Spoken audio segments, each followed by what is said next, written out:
Chaz Bryant up here. This man, if you haven't seen him, it's been long time since we've seen you out there. We thought MMA in Charlotte was dead, but here you come out of the ashes to resurrect North Carolina MMA. Here you come, and you're wearing a Denver Broncos hat, so we'll have to forgive you for that. You at least got one thing right, coming back to save MMA in North Carolina. Yeah, I'm a Jets fan, so I can't really. Yeah. Hey, you know, I'm the saying goes, true blue. I'm not going to jump on the bandwagon with the Panthers, just because you know I'm from here in North Carolina. But like a lot of you people did, I stuck to Peyton Manning and my Denver Broncos, and we overcome adversity, much like I have here recently, and we rose.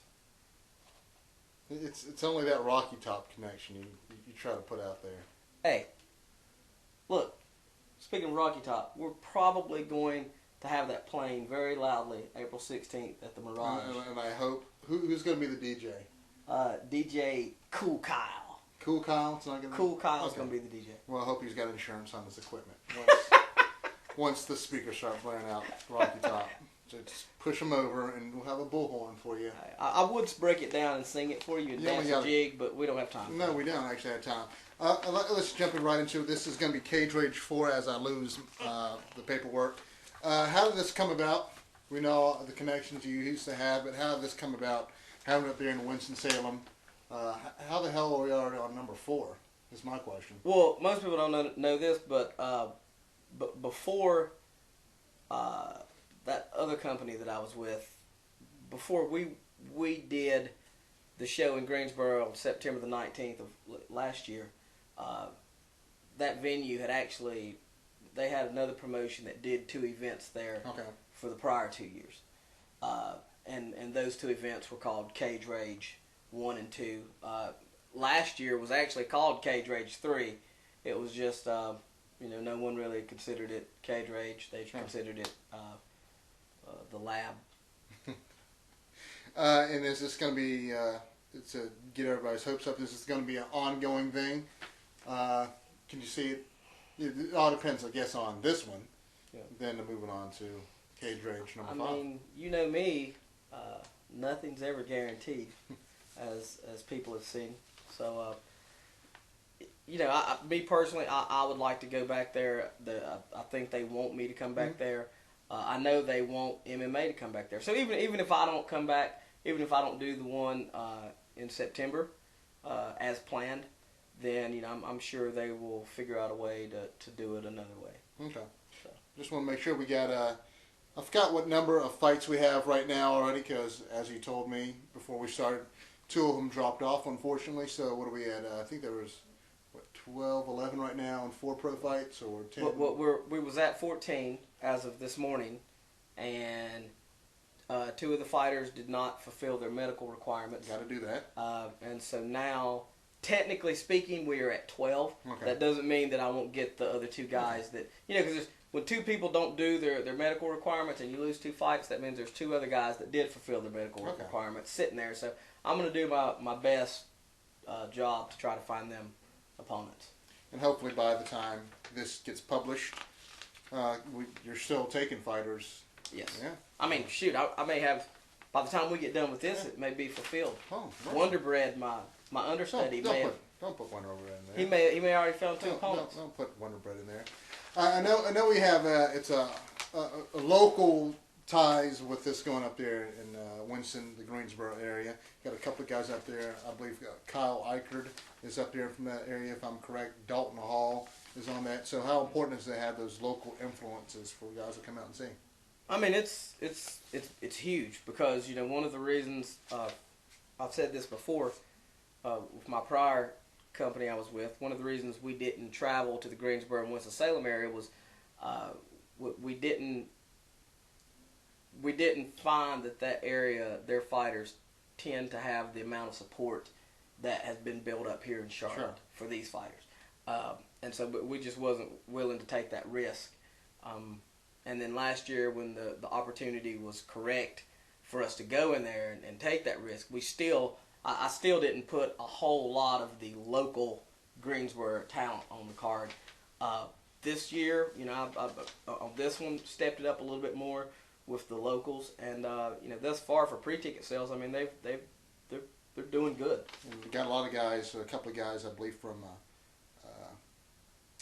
who's the team up there with the Shelton Sales and Yes, Combat Athletics. Combat Athletics. I didn't want to miss put the wrong team out there. I knew it was Combat Athletics. It's on the tip of my tongue.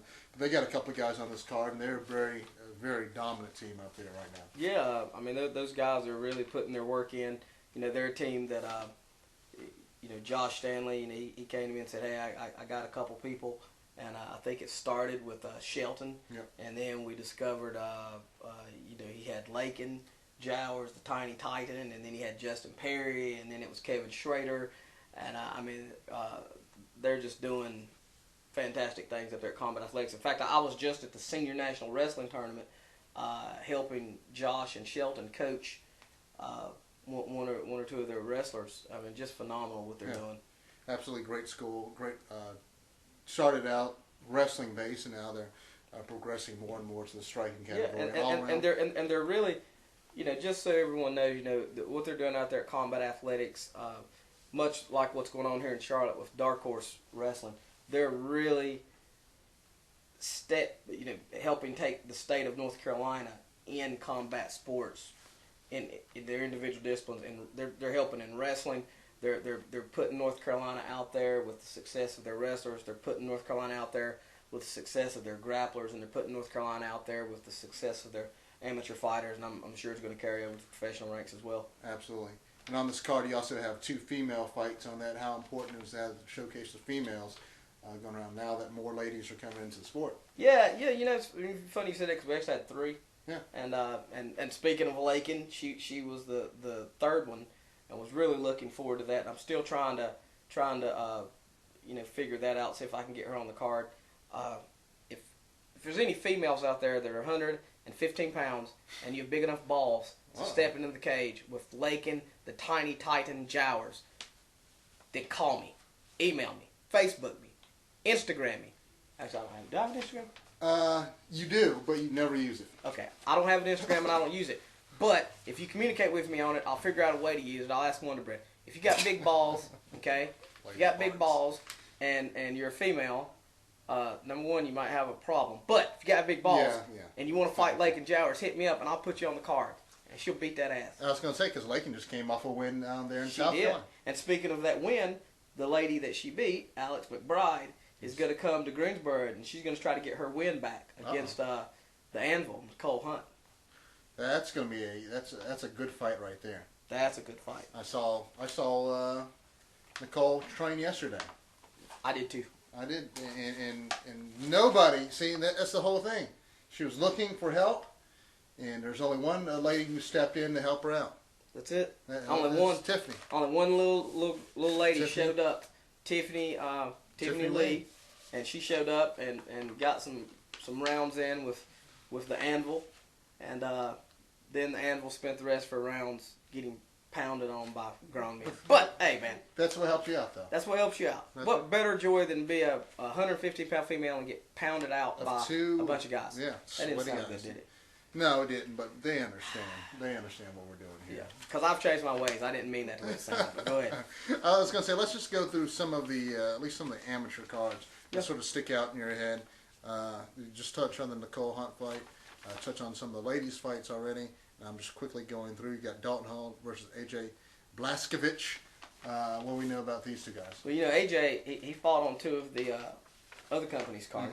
And I'm trying to avoid you getting in a lawsuit because I heard those guys are lawsuit happy. But anyways, so that's what I said. I don't have anything to take. What do you want? But anyways, AJ's fought 2 times for the other company's card and come off of a big win against Duran McDonald. Remember that? I did. And he's going to be stepping in there against Dalton Hall. Last time I saw Dalton Hall, he was on the losing end of a valiant effort against Rob Tate, Hobinho Gracie Tate himself. And from what I understand, he's bulked up. He's been working on his striking. His ground is solid. AJ Blaskovich is just an animal. He's actually from around that area in Davie County. And you know, he's one of those guys that a lot of people overlook him, and they think, you know, he doesn't train with a real team, or he doesn't do this, or he doesn't do that. And AJ is a beast. I mean, he's 2-0 for a reason. Actually, I think it's 3-0 because I think he's got one fight that's not even documented. Ooh, underground. And, underground stuff. Underground And you know, but Dalton Hall, I mean, he's a tough kid. Yeah. Are you asking me to take a pick? No. You're not asking. Okay. No. I mean, it's gonna be good. You'll take your picks in the pro rounds. Okay. That is gonna be a good fight. Dalton Hall and AJ Blazkowicz. I can assure you that someone's gonna get punched in. Someone's gonna get punched in the nose. There you go. We're changing it. I was gonna say, are you? I gotta be careful, man. I gotta be careful. That's understandable. People's lawsuit happy. Tino Signateri versus Cornelius Newell. I think Cornelius might have asked me if we're doing picks. We're not doing picks. He's just going to talk about stuff. So we're just talking. We're just talking. Two guys shooting a breeze. What do you think about this fight? Man, Cornelius Newell. He's one of those guys, sort of like Eric Martinez, Derek Hyatt. You know, you look at his record. You go, this guy's 2-4, 2-5, and he's probably a pushover. That's far from reality. He's a guy that you know, I think he was sort of caught in between those weight classes, and it hampered him a lot. Has the potential, has the skill set, has the athleticism, has the team behind him with Team Rock, trains out there with Billy Dowie and those guys, and Daniel Branch. I mean, he's tough. He's tough. He brings a big crowd with him. He fights hard. He's going to bring it. Are they up there in the Raleigh area? Raleigh area, yeah, yes. So I haven't been up there which is where I may be staying because there's no motels around Greensboro. Furniture market. Furniture. Damn, furniture market. We'll see if we can get some of the Motel 6 or something like that.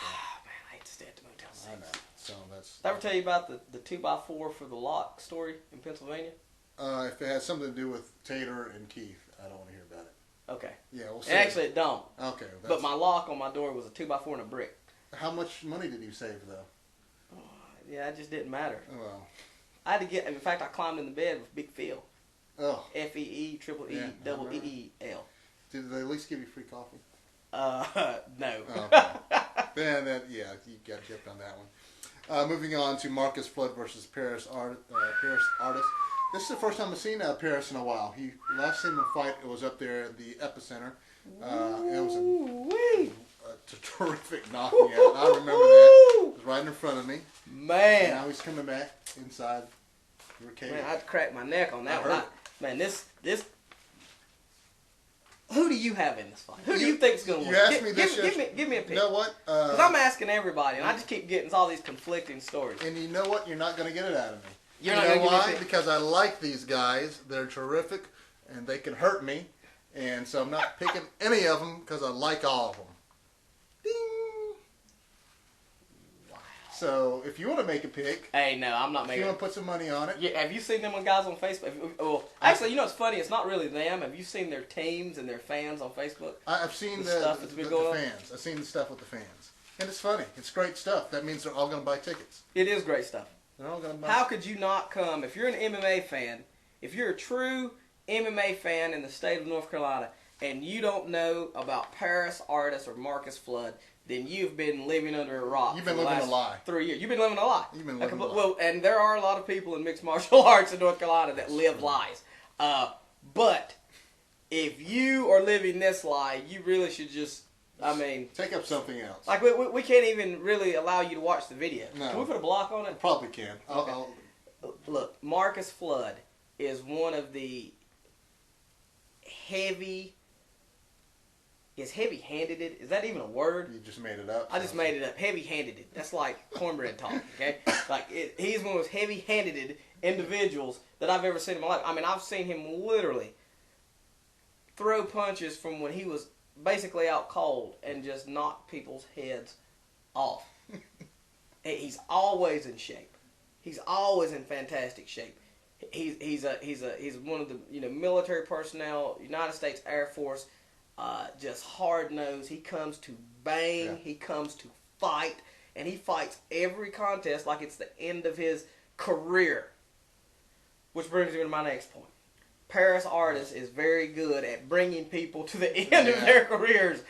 The dude he knocked out at the Epicenter, I haven't seen him. The only time I saw him at a jiu-jitsu tournament. Yeah. I haven't heard or seen anything with him in MMA. The guy he beat before that, I haven't seen him fight. I mean, Paris Artist, he's the guy that can change your life.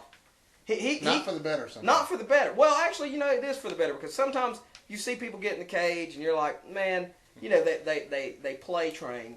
They don't take it. And I'm not saying that about the last guy he fought, because the last guy he fought was former Navy SEAL. I mean, that guy's legitimate. Black belt jiu-jitsu. But, a lot of people in the sport of mixed martial arts, they don't take it seriously. This is a sport where when you get in the cage, you're basically going against someone who could kill you if the referee was not there and was not involved. That's the sport that we deal with. That's the lives that you guys have chosen for your hobbies. Okay? When you're an amateur, it's a hobby, but that's what you've chosen, and you're supposed to be doing it because you want to go to the next step as a pro. The problem is, especially with the Team Rock Fayetteville guys, you run into a lot of amateurs that are already performing at a professional level. And Paris Artist, much like his teammates Ricky Saxton, much like Nick Grady, much like Jesse Herzog, those guys, when they get in the cage with someone who is not prepared and has not been training as a professional, they change their lives. Yeah. They make them realize this is not a game. This is a sport, and there are people that are training for real. I get excited when I talk about Team Rock. Every bone in my body wants me to pick Paris Artist for this fight because he trains with Team Rock, the best team in the state of North Carolina, but I can't because I love Marcus Flood, and I love Paris Artist. I'm canceling the fight. I can't have him fight. You're going to do it. I know. I'm going to have him do it. I'm going to talk shit during the whole thing. Actually, I'm holding the money for Nick Grady. Nick Grady has made bets all around the world. I think it adds up to like $250,000, and I'm holding the money there at the venue. Okay, I'll have my bodyguards with me, and actually Nick said I get 10% of whatever he wins. Now, if he loses, which would be if Paris loses, obviously, then obviously I don't get anything. So really, again, I should be picking Paris. Everything points for me to pick Paris, but I love Marcus Flood. I love Paris. It's going to be great. And I get to see Coach Sess. He's the greatest coach in the state. Great team down there in awesome. Team Rock. Moving on to the pro ranks, Curtis Cloud versus Trey Singleton. This is a change from a couple of weeks ago. Who you pick? No, I'm not picking anybody. I got to commentate. I got to stay neutral. And so when people watch the video, I was like, oh, you like blah, blah, blah, blah. No, I don't like any of them. I like all of them. So I got to stay neutral. And couple fun facts. Fun facts. Couple fun facts. You want some fun facts? It's like somebody was born in like Macon, Georgia or something like that? Or Curtis Cloward is on a 6-fight professional win streak. That's a fun fact. 6 fights. He was 2-4, and he's now 8-4. He was a good amateur too. He was a very good amateur. But now he's slowly climbed. He has climbed. Yes, he has climbed. he has went up like this. Another fun fact. Another fun fact. Trey Singleton started his mixed martial arts career when he was 18 years old. That's way too. The day he turned 18. On his birthday, he started his amateur MMA career. I do remember that. Yes. I do remember that. Yes. For some reason, I thought you said he started his pro career when he was 8 or something like that. No. 18. Another fun fact. Curtis Cloward is the only man to have the nickname Safety First. You get a lot of nicknames that are. That's very unique. You can always find. If we did some research, we could find Rockstar. We could find. We could find.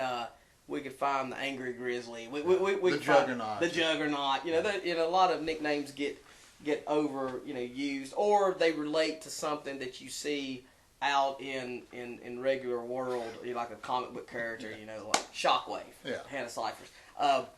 That's a nickname that was given to her, and I gave it to her, but it was based off of the comic book character.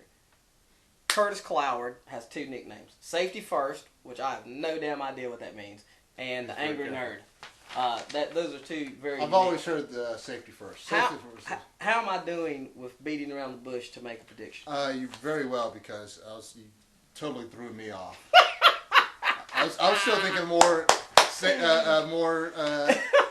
fun facts, because I know Curtis makes the granola bars type stuff. That's I thought about bringing that up, but that was so corny. I was like, man, he'll catch on. So let's get back to the fight. Yeah. Let's talk about the fight. Hurry up.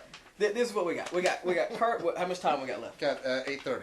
Man, 8 minutes and 30 seconds. Man, I can do this in 8 minutes, so we're good. All right, so we got Curtis, the angry nerd, safety first Cloward, Safety first. versus Trey, no nickname Singleton, We'll find something for him. who always though comes out to Cootie Kid or something like that. I have no. Oh, okay, yeah. I really hate that song. Like I hate it when I it comes can't out. remember it. I can't stand it. It drives me crazy. This is an interesting matchup because Curtis Cloward is known predominantly for 3 things: 1, heart; 2, cardio; 3, striking. I think to say that on this one,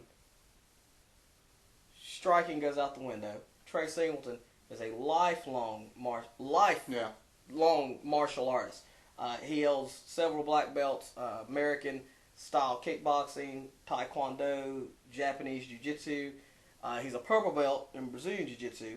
So it really nullifies the ground as well. Curtis Cloward's heart will never be questioned. Yeah. He's one of the toughest, just steadfast guys that I've ever seen. And his cardio, he's always in fantastic shape. But it seems like to me that cardio would be the similar matchup.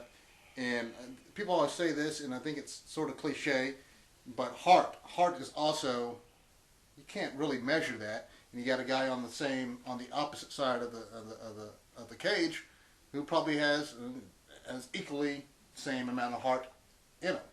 So you know that's true because everyone has heart, and I mean, what's the real measure of heart? Is it that you're a tough guy? Is it that you can take a beating? Is it that you never quit? Your Yeah. arms get snapped and you won't tap? What's the true measurement of heart? Well, I can tell you this: I don't know what the true measurement of heart is, but I do know what tends to take heart away from people: lack of cardio. okay. Okay, yeah. The toughest guy in the world, when he gets tired, starts to wilt. Yeah. So I don't even know if it's really heart when you throw that in the equation. Now the big question Endurance. for endurance, Maybe. and that's been the question with Trey Okay. Singleton in the past. There's been times where Trey's been in fights and it didn't look like he was in the best of shape. It didn't look like his cardio was really on point. So I think that the big question on Trey's side here is going to be, how is his cardio? Where is his cardio? And what can he do? Can he control the pace of the fight for those, especially the first 2 5-minute rounds? So if it does go in the third, Curtis doesn't start to overwhelm him. And I think if I'm correct, I read on Facebook that the cops have been following Trey. So that also helps in cardio. Which will help a black man get his cardio right. I mean, I know that firsthand. You know, I tend to, my lung capacity used to grow when they a were lot of things. chasing me. Yeah. Man, that's sad though. That's sad that something like that. That he even posted something like that. I had to. That it was there. I mean, that's just really sad. And I think something just bit me on my leg that It's your really house. didn't agree with me. This is not good. My knee's going numb as we're sitting here. So on Curtis's end, I think the question for Curtis is going to be, can he keep his composure if things start going south, like he did with Lawrence? And you know, Lawrence Dennis is a different type of striker. He's a boxer. But as we saw at the last Greensboro show, he was really dinging Curtis up. But Yeah. Curtis maintained his composure. He got the takedown, and he submitted Lawrence. I've never seen anyone that I can remember submit Trey Singleton easily. So who you got? As we try to get this You right. want another fun fact? Go ahead. Beside your knee. Trey Singleton has defeated 2 of Curtis Cloward's teammates. They were Mikey Clark and Matty. and Ivan Grahaya. Ivan Ivan Grahaya. And actually, the Ivan Grahaya fight, I think, was a particular... and those are 2... They're not just Curtis's teammates. Those are like his 2 little brothers. And Yeah. I think that really played a big part. Curtis was very eager when I offered this fight. So, the question is, can Trey run the gambit? Can he beat 3 in a row from Marikian, from Team Rock? What do you think? You don't want to say? These are 2 great guys I have great respect for. Me too. And I just look for a great matchup while I'm commentating. I like both of them. Do I get one of those things? Mulligan? Mulligans? Do I get one of those? You got to earn your mulligans. I got to earn my mulligan. All right, then I'm going to go on a limb. I'm going to make my pick. Dun, dun, dun, dun, dun, dun, dun, dun, dun. And I pick Trey Singleton for the upset. There you go, for an upset. Nate Kaiser versus William Baptiste is another pro fight. Yeah, come on. and you got 3 minutes and 30 seconds. Didn't you make this fight? Yes, I did. I said, "Hey, Nate, Yes. you want to fight William Baptiste?" Yeah. And he was like, "Yeah." Yeah. I think you told Nate that William called him out too. I did. Okay. I said all that stuff. All right. Well, since you did all that, Yes. I'm going to go ahead and make my pick there. I think this is going to be a brutal fight. I think this is going to be two big guys. I think that it's not going to be as easy as everyone thinks it is. A lot of people think Nate's just going to kill William Baptiste. You got to remember, William Baptiste is a true heavyweight. He is. Nate's coming up from 205. Supposedly, William Baptiste weighs under 220 pounds. We'll see. Even if he does, he's going to rehydrate up back to 290. So I'm thinking it's going to be a little bit more of a battle than what everybody else thinks it is. But I'm going to go with the enforcer, Nate Kaiser. I was going to say, because... Nasty Nate Kaiser. Nasty Nate Kaiser. Everybody remembers his nastiness last time we were up there into the Winston-Salem area Thompson. with Cliff Thompson. That was just a I vicious... thought that was my matchmaking license gone right then. Everybody thought you should have had that taken away long ago. But that just enforced. So that can't... you don't think that's going to happen again? I think no matter how this ends, I think it's going to be brutal. Okay. I think it's going to be a brutal win. But I think it's going to be a better fight than what people are giving it credit. William Baptiste, how's his cardio as compared to every time I see Nate? Nate looks like some Greek sculpture god out there. That guy's a cyborg. Yeah. But we did see it. Remember when the Peter New beat him? It looked like Nate gassed at that one when Peter put him up against the cage, got him to the ground. Now again, Nate's one of those guys. Every single practice he gets better. That was 2 years ago. And according to Jason Salvo and Rafael Oliveira, the clinch in the ground is not a problem. But I don't think either one of these guys are really looking to clinch or ground anything. Just pound it out. I want to see it. Somebody. Who you got? Who you got, real quick? Who you got? Oh, you already picked. I already picked. My fault. You see this guy? Well, no. See, I'm looking at the timer, looking at this. This is why I was gonna retire. You want to get somebody else? I said I was gonna retire. See how he does me? The last fight of the pro fights, you got Dylan Kala versus Tony Gravely. This looks like it's going to be a great headlining fight. Man, this fight. I said this about two other guys, Nate Davis and Matt Tran. Unfortunately, Nate Davis retired early due to an injury, and Matt Tran, isn't very active anymore. Sure. But when those two fought their first pro fight, I said this could be in the UFC in 5 years, and I honestly believe that. And this fight, I honestly believe in 2 years, 3 years, hell, maybe even next year, we could be watching this in the UFC, Bellator, ONE FC, World Series of Fighting. This is a match-up that a lot of people are paying good money to come to Greensboro and watch. And I am, man, I'm taken aback with the outpour of support for both guys. I mean, they've sold a bunch of. You're talking about upwards of probably 200 tickets. Wow. For two guys. Nice. Two very high level wrestlers. Dylan Kala, a former national champion wrestler, former state champion wrestler. Tony Gravely, former high school All-American wrestler and collegiate All-American. The wrestling is either going to be the most exciting wrestling we've seen, or it's going to be nullified and somebody's going to get punched in the nose. The nose. And we're up against the time here. Well, how much time I got? You got less. You're I got less. Yeah. Is that a time? Yeah. Yeah, it's buzzing on you. 40 seconds. You're 40 seconds over. I'm 40 seconds over. Oh my God. Dylan's from Gastonia. I'm from Charlotte. Dylan's one of my former teammates / students, whatever you want to call it. Tony Gravely, man, I love him. The guy's doing the right thing. They turned pro at the same time. Dylan's 2-0. This dude's 6-1. You're just gonna have to come out and see. What am I gonna do? What about the mulligan? Didn't you say I could earn a mulligan? You're way over mulligan time now. I'm going with the future. The future. Dylan Kala. Winston-Salem, the Mirage. Greensboro. It's Greensboro. It's the same thing. Saturday, yes, it's a triad. Saturday, April 16th. You're going to be there. I'm going to be there. We're trying to get the band back together a little bit. The band is getting back together. I'm going to be there. He's going to be there. Greg Briley Photography, the number one photographer in the state of North Carolina, is going to be there. Greg Briley, MMA, whatever you want to call it. Bruce Foster is going to be there announcing. The voice of Dark Side Combat Solutions. Megan Allen's going to be there singing the national anthem. Mercy. Joe Pachicchio and Edward Allen's going to be there helping set up the cage. Now that's just worth watching. All of the Mirage adult exotic nightlife dancers are going to be inside the club doing what they do, which I don't know because I'm a married man, but that's what they're going to be doing. And I'm a good Christian young man. He's a good Christian young man. Doors are going to open at 5. The fights start at 6. Somebody's getting punched in the nose at 6:01. The fights are probably going to end at about 11 o'clock, and then everybody's going to go inside the Mirage and make it rain.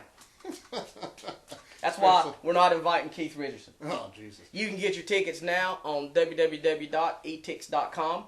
Go to Cage Rage 4. We have very limited seating left, so you want to get there now. I think we had 30 front row seats left as of last night. And they're probably gone right now. I hope they're not. Okay? If they're not, go get your tickets now. There is some reserve seating left, about 20 of them, I think. Actually, there was 20 left in the first 3 sections. I added 60 more seats. So there's 80 reserve seats left. It's that important. Yeah. It's that damn big. General admission tickets are on sale also. You can buy Cage Rage passes. $150 for a Cage Rage pass. That's free liquor, free food, free beer, great seating, right next to booty shaking in your face, and you get a free pass in the Mirage for after, during, or before, whatever you want to do. Be there. I'm going to be there early, looking good. Dapper D. That's what they call me. Okay? Who calls you that? Well, I try to get my wife to call me that, but she won't call me that. No, absolutely not. Look, we'll see you guys there. Don't forget, April 16th, Saturday at the Mirage, Greensboro, North Carolina. Get your tickets, etix.com. I'll see you there. We'll see you.